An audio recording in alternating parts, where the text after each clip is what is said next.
Import export అంటే చాలా మందికి ఈజీ మనీ అని ఒక బ్యాడ్ మిస్కన్సెప్షన్ ఉంది. ఇంపోర్ట్ ఎక్స్పోర్ట్ అనేది ఒక సిస్టమేటిక్గా చేసుకుంటే అది చాలా ఈజీ మనీ అండి. కానీ దీంట్లో మనం చేసే కొన్ని మిస్టేక్స్ వల్ల, కొన్ని స్కామ్స్ వల్ల ఇప్పుడు చాలా మంది అయితే లాస్ అవుతున్నారు. ఇంపోర్ట్స్లో కంటే ఎక్స్పోర్ట్స్లోనే స్కామ్స్ ఎక్కువ ఉంటాయండి. ప్రాపర్ బయర్ లేకుండా మనం ఇక్కడి నుంచి ఎక్స్పోర్ట్ చేయడం ఫస్ట్ ఒక మిస్టేక్ అండి.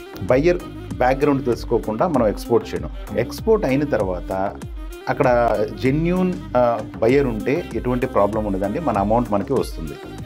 అదే మనకి కొంతమంది స్కామర్స్ ఏం చేస్తారంటే, మీ దగ్గర ఉన్న మెటీరియల్ ముందు పంపించండి అంటారు. మనం ఏంది ఎక్స్పోర్ట్ అంటే చాలా డబ్బులు బాగా వస్తాయి కదా అని చెప్పి మనం ముందు పంపించేస్తాం వాళ్ళకి.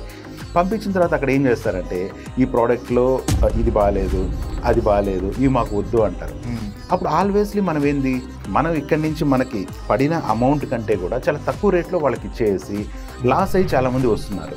ప్రతి ఒక్క ఎక్స్పోర్టర్కి నేను చెప్పేది ఏంటంటే, మీరు ముందుగా మంచి బయ్యర్ని సెలెక్ట్ చేసుకోండి. ఆ బయ్యర్ని మీకు అవకాశం ఉంటే డైరెక్ట్గా మీరు ఆ కంట్రీకి వెళ్ళి ఆ బయ్యర్ని కలవండి. అంటే మీకు అయ్యే ఖర్చు ఒక 1 lakh అవుతుందేమో, 1.5 lakh అవుతుందేమో. ఇది మీరు బిజినెస్కి పెట్టే ఇన్వెస్ట్మెంట్ అనుకోండి దీన్ని. అంతేగాని ఇది మీరు ఖర్చు అనుకోవద్దు. బయ్యర్ని మీరు పర్సనల్గా మీట్ అవ్వండి, వాళ్ళ బ్యాక్గ్రౌండ్ చెక్ చేసుకోండి. ఎంత ఇన్వెస్ట్మెంట్ కావాలి ఒక ఇంపోర్ట్ ఎక్స్పోర్ట్ బిజినెస్ స్టార్ట్ చేయాలి?